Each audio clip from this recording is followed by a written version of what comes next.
Hoje falando justamente sobre Maria, mãe de Jesus. Boa noite. Boa noite. Precisamos do microfone? Não. Turma de trás. Dá para ouvir? Então tá bom. Então nós queremos agradecer, sim, esse momento em que aqui estamos, né, para refletir um pouco sobre essa personalidade única que nós poderíamos dizer: Ave Maria, Senhora, do amor que ampara e redime, ai do mundo se não fora a vossa missão sublime. Este poema, que dissemos apenas no início dele, nos faz lembrar a grandeza de Maria e a grandeza da maternidade.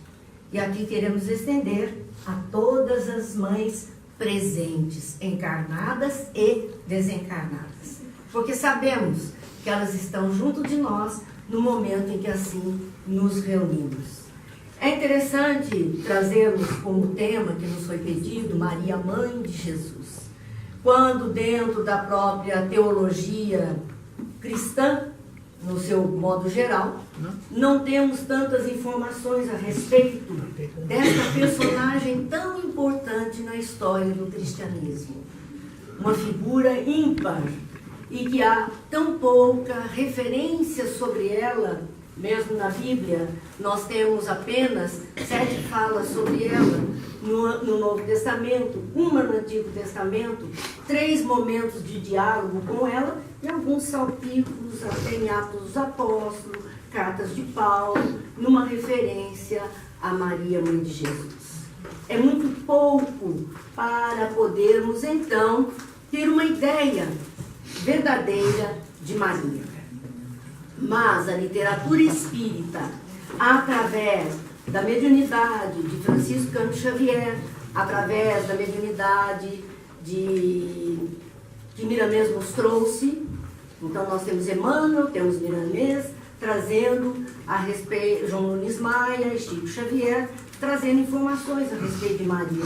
Também não é muita literatura, mas é tudo que temos e vamos aproveitar ao máximo, seja a obra Maria de Miramês, seja a obra Boa Nova, com o capítulo que fala sobre Maria, ou Lázaro Redivivo, que também nos fala sobre Maria. Vejam como é pouca literatura a respeito de Maria. Mas juntando tudo isso, nós conseguimos sim ter alguma ideia dessa criatura fantástica que o mundo fala pouco, mas que a comunidade cristã em geral reverencia muito. Nós vemos uma referência em A Caminho da Luz, no seu primeiro capítulo, quando fala da Gênese planetária, Emmanuel, através de Chico Xavier, nos dizer de que entidades, espíritos puros e superiores se reuniram por 2 vezes nas proximidades da Terra. Uma vez, quando da formação do planeta, a própria Gênese planetária. E ali estava Jesus, à frente, o espírito mais puro que nós poderíamos conhecer, à frente de outros espíritos superiores, para organizar o magno incandescente, a fim de que almas pudessem vir aqui, habitar, aprender, crescer, evoluir. Assim formou-se o nosso planeta. E a segunda vez que este clã de espíritos superiores e puros se reúnem é quando se decide pela presença de Jesus na Terra. São 2 reuniões únicas que nós tivemos de espíritos tão elevados junto de nós. O espírito puro, segundo a classificação, lá da questão 113 do Livro dos Espíritos, quando nós vamos ver a classificação pedagógica que Kardec fez a respeito dos espíritos, através do perfil que ele podia observar, o espírito puro é aquele que venceu tudo que a Terra poderia oferecer e vai muito além, não tendo mais nada, absolutamente nada, de vínculo com a materialidade. Então este espírito não reencarna, ele não precisa mais passar por essa experiência. Os espíritos superiores estão um pouco abaixo desse nível. São espíritos que já venceram as próprias dificuldades, as próprias viciações, já estão aptos a conduzir outras criaturas. E segundo o Livro dos Espíritos, raramente eles vêm à Terra. Mas eles vêm quando há de cumprir uma missão, quando há de cumprir uma tarefa. 2 espíritos: Jesus, espírito puro; Maria, espírito superior. Não só Maria, como José, um personagem mais apagado ainda na história do cristianismo, mas que teria que ser de igualdade com ela, para que ambos, na sua natureza, pudessem bem cuidar daquele que, de início, como toda criança reencarnada, precisa da atenção daqueles que a acolhem. Então nós vemos nesses momentos um trabalho do mundo espiritual para que esses espíritos pudessem chegar até nós. E assim nós vamos ver Maria, que precisa chegar para trazer, através dela, Jesus a nós. A programação reencarnatória de todos nós é sempre assim. Nós não nos auto-reencarnamos. Nós precisamos daqueles que nos antecederam. Essa é a lei de solidariedade e cooperação que rege todo o universo.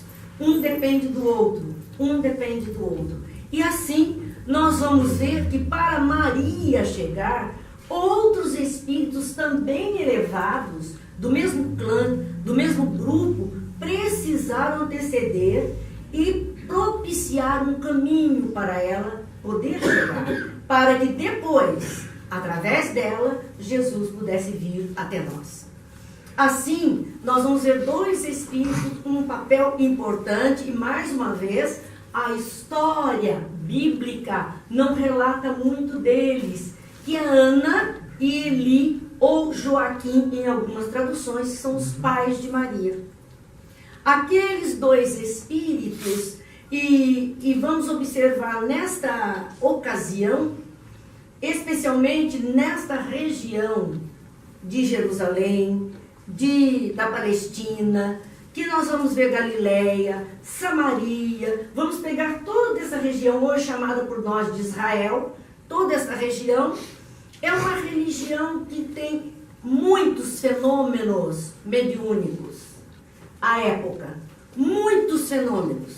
As pessoas tinham absoluta certeza das vivências mediúnicas que tinham, fossem pelo desdobramento dos sonhos, fossem pela aparição de espíritos que orientavam as suas vidas. Eles não duvidavam desse intercâmbio com o mundo espiritual e já acreditavam num Deus único. Por esta razão, ou por estas razões, é que este local foi escolhido para que todo esse fato se desenrolasse. Aquele núcleo estava, de acordo com a linha de desenvolvimento da época, o mais avançado em direção às verdades espirituais e em direção a Deus. Portanto, Jesus teria ali mais facilidade de trabalho do que em qualquer outro ponto do planeta. Precisou, sim, haver um trabalho de higienização na psicosfera daquele local.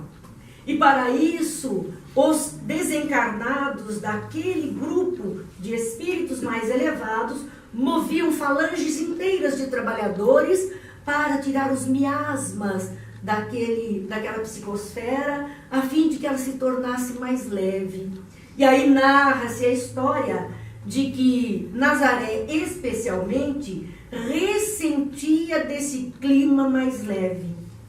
E isso era notório para todas as pessoas, porque simplesmente as plantas vicejavam mais, as águas estavam mais limpas, as aves voavam com mais tranquilidade, o éter parecia mais leve. Todo mundo notava uma certa diferença na localização geográfica de Nazaré, uma pequena população, uma pequena vila na Galileia. Neste reduto encontram-se então Ana e Joaquim, um casal sem filhos até então. Num determinado momento em que eles estão dormindo, são desdobrados e levados a esferas muito superiores, muito elevadas. E lá, um anjo Gabriel, se apresenta a eles e conta que eles precisariam servir ao Senhor. E é interessante essas palavras do anjo Gabriel para o casal, quando ele diz assim: 3 luminares apareceram, Gabriel, Rafael e Micael. Quem usou da palavra foi Gabriel. É da lei que nunca devemos forçar as consciências, nem violentar os sentidos de quem quer que seja. Apenas vos convidamos para que possam ajudar na maior de todas as missões empreendidas na face da terra, cooperar com o Messias na boa nova do reino, em favor de todas as criaturas. Essa é a grandeza dos espíritos superiores, e esses aqui já estão na classe da angelitude. Eles não violentam consciências, eles não impõem tarefas, eles mostram um trabalho e convidam a quem deseja participar e colaborar. As pessoas são convidadas, não há uma tarefa imposta, não há determinismo da parte dessa espiritualidade para com aqueles espíritos um tanto mais inferiores. E ele fala exatamente de que eles necessitavam que através deles viesse ao mundo uma menina, e que esta menina seria futuramente a mãe do Salvador da humanidade. Eles acordam com aquela sensação exata de ter vivido esse encontro.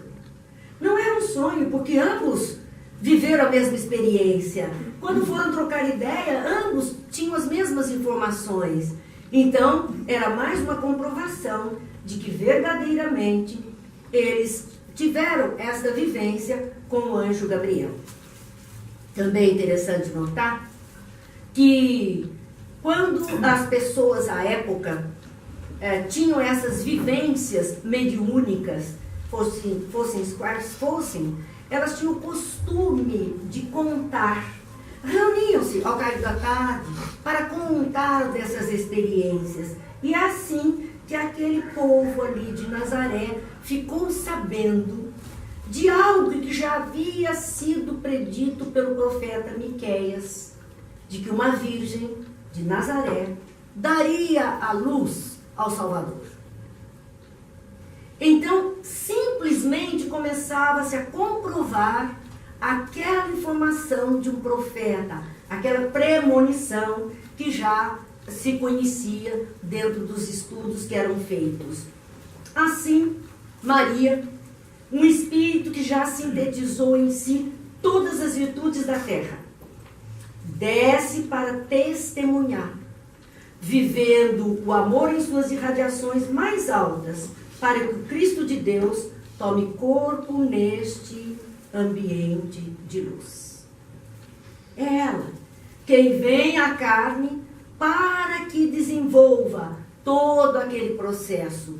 Percebam que, como espírito superior, também não estava sujeita à reencarnação mais aqui. Ela já dominava todas as virtudes.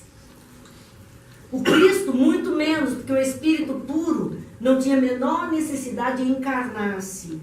Tudo isso foi um projeto para nos ajudar, para que nós ficássemos com o registro vivo disto tudo, não tivéssemos dúvida dessas presenças na face da terra, ainda mesmo que com poucas informações, como nós temos. São poucas, mas são reais, estão ali, estão comprovados por pesquisas arqueológicas, então não temos como duvidar destes fatos que chegaram até nós e que dão as diretrizes. O anjo Gabriel, que fala da tarefa desta menina que vai reencarnar, ele faz um alerta aos futuros pais de Maria. Diz a Isabel e Eli que ao descer, ao vir para a encarnação, o espírito iria perder parte da consciência, aquilo que nós temos aprendido, que todos nós na reencarnação passamos pelo esquecimento. Então também Maria iria perder parte da consciência da tarefa que ela estava abraçando. Ela perderia parte da consciência. E, portanto, ela corria o risco de seguir rumos opostos àquele programado. Todos nós reencarnamos com um projeto reencarnatório. Esquecemos, não sabemos, se perguntar a cada um de nós, não sabemos dos projetos que foram combinados. Mas uma coisa é certa, se aqueles que cuidaram de nós, então as nossas mães, aqui lembradas hoje, nossos pais, aqueles que fizeram o papel de pai e de mãe em nossas vidas, se puderam nos ajudar, eles nos permitiram seguir o caminho que deveríamos seguir. E com certeza não nos desviamos. Porque se estamos aqui numa noite de sábado, com tantos eventos acontecendo na cidade, tantas festividades, é porque nós estamos no caminho que deveríamos estar. Não tenhamos dúvida disso. Estamos trilhando porque fomos ajudados para chegar até aqui. Então ele alertava também para com Maria o cuidado, já que ela iria esquecer a tarefa, o cuidado dela não se contaminar com o mundo, para que ela se desviasse do caminho. Dai-lhe boa formação, mesmo antes de nascer, fazendo do lar uma igreja de Deus, onde a oração possa ser o primeiro alimento. A recomendação do anjo Gabriel é uma coisa fantástica. Dai-lhe boa formação mesmo antes de nascer. É interessante porque no momento atual, no movimento espírita, nós estamos ouvindo falar em evangelização de bebês. Dai-lhe boa formação mesmo antes de nascer. Como poderemos dar a boa formação ao espírito reencarnante mesmo antes de nascer? Tendo cuidado com os nossos pensamentos, com as nossas palavras, com aquilo que vemos, com aquilo que ouvimos, com aquilo que vamos criando em nossa mente. É assim que o espírito vai ganhando condição, vai sendo alimentado ou vai sendo perturbado no seu equilíbrio psíquico pelos pensamentos mais transtornados que possam estar envolvendo. Dá-lhe boa formação, mesmo antes de nascer. E comentava que a oração deveria ser o primeiro alimento. Então, a oração no lar, o evangelho no lar, aquele convite que é feito no meio espírita a todas as famílias, é para que esses espíritos reencarnantes possam ir recebendo material suficiente para um psiquismo mais elaborado, a fim de que eles tenham firmeza nas escolhas futuras que vão fazer. Porque aquilo vai sendo semeado, vai ficando gravado naquele inconsciente profundo daquele espírito que está em vias de reencarnação. É importante. Boas palavras, boas vibrações, bons sentimentos, para que eles sejam bem recebidos. Essa é a nossa tarefa, como pais, como mães, como avós, como aqueles que cuidam dos pequeninos, que nós tenhamos sempre este cuidado. E ela, então, ouve esta recomendação. Com isto, Ana engravida. E ela já sabe quem virá. Eles têm a certeza plena. E é uma alegria muito grande em Nazaré quando sabem da gravidez de Ana. Porque já estava em caminho aquela que seria a mãe do Redentor.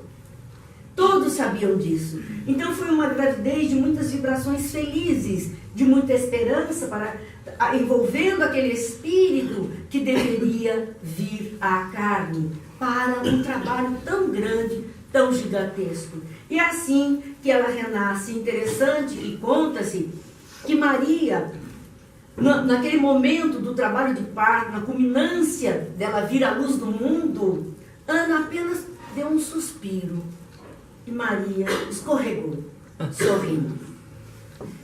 É lindo ver isso, porque a gente vê o espírito que chega e feliz com a vida. E a mãe que está tão bem para abraçar e acolher aquela que ele deveria zelar, e muito. ela foi muito coberta de cuidados, de carinho e de atenção dos seus pais e de todos aqueles que habitavam Nazaré. Então, narra-se que Nazaré resplandecia na época que Maria renasceu. Ela veio por convite e por amor à humanidade e pelo prazer de servir de canal para a chegada do pastor inconfundível de todos os povos. É o Espírito que aceitou, é daquele grupo de Jesus, daquele grupo que cuidou da formação do planeta e que aceitou vir por convite e por amor à humanidade, a todos nós, para trazer esse pastor inconfundível. Poxa, nós podemos pensar, mas Jesus não poderia ter nascido de outra mãe qualquer? Talvez não. Com certeza não. Porque Maria, pela qualidade de espírito, e hoje pela doutrina espírita, nós sabemos que como espíritos, é o nosso perispírito quem é o modelo organizador biológico da matéria densa. Aquele espírito de perispírito puro organizaria uma estrutura celular, uma estrutura física perfeita. Perfeita. Que pudesse reproduzir células físicas para a formação do corpo carnal de Jesus, com a melhor qualidade possível. Então não seria qualquer usina produtora de célula que poderia dar origem ao corpo físico que o mestre precisava.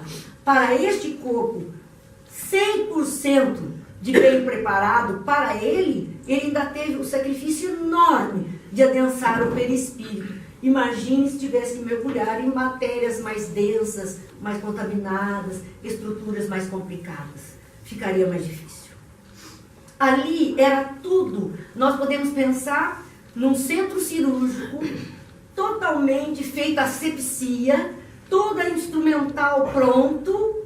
Era aquilo, foi preparado para ele poder vir com todas as ressalvas possíveis do sucesso da chegada. Então não poderia ser qualquer um, nem qualquer uma a mãe, nem qualquer um o pai. José era um companheiro daquelas lidas espirituais e ele estava ali no papel de guardião ao lado dela quando ela cresce e o conhece ou o reconhece nessa encarnação. Então nós vemos esse nascimento de Maria e daquele dia em diante é que Nazaré ainda resplandeceu mais aos olhos das criaturas. Cresceu na lavoura, na pecuária, na alegria e maior rendimento no trabalho daquele povo. O povo trabalhava feliz. O povo trabalhava com alegria. A terra respondia com fartura. Os rios, o lago de Genezaré respondia com fartura. Então eles estavam vivendo momentos de abastança, de bem-estar. E isso, claro, chamou a atenção da turma de Jerusalém, dos intelectuais da época, especialmente dos sacerdotes do templo. Quando souberam de toda essa fartura, quando souberam de toda essa mudança, quando souberam de um local onde um povo vivia feliz, todo mundo trabalhava feliz, cantando, alegre da vida, alguma coisa tem neste lugar. Já havia a predição do profeta Miqueias de que uma virgem nasceria em Nazaré para trazer o Salvador. Então eles não tinham dúvida. Foram até lá, foram visitá-la, a recém-nascida, foram conhecer a sua família para ter a certeza de quem era aquela que estava ali, tão pequenina.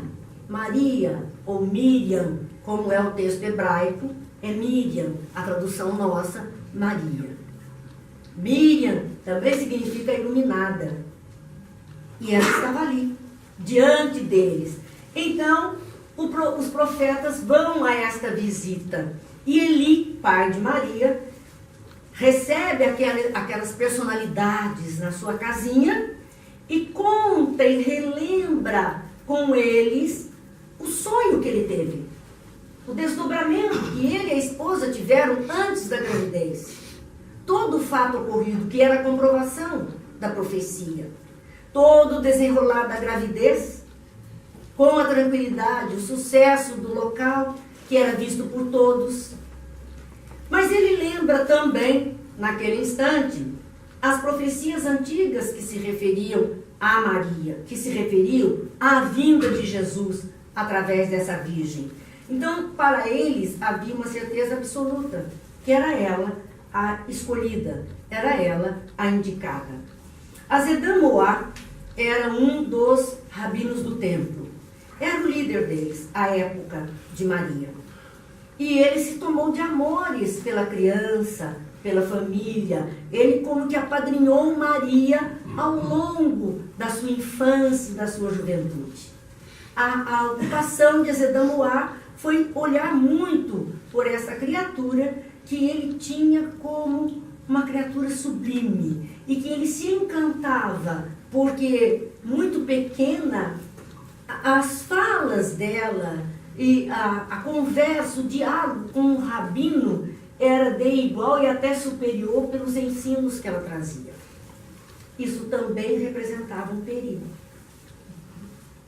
Isso era um perigo, porque os outros que não se satisfaziam com a ideia poderiam perseguir a família e ela também.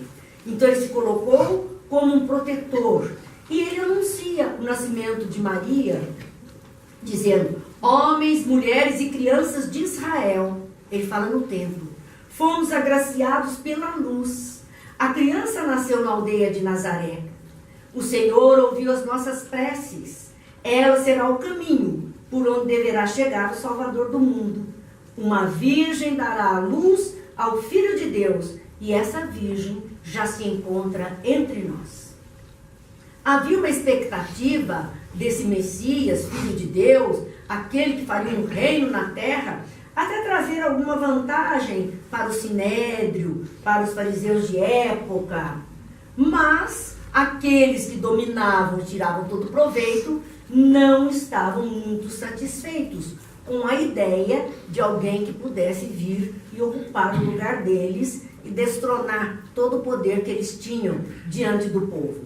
Aos 7 anos, 3 dos rabinos vão a Nazaré para interrogar Maria. Eles queriam saber o quanto esse espírito sabia das verdades, das leis, o que ela conhecia de tudo isso. Então, eles vão interrogá-la e acham, pela inteligência que ela demonstra, pelo que ela responde a eles, pelo que ela fala de Deus, pelo que ela fala do Salvador que virá, e ela tem consciência que é através dela, já com 7 anos.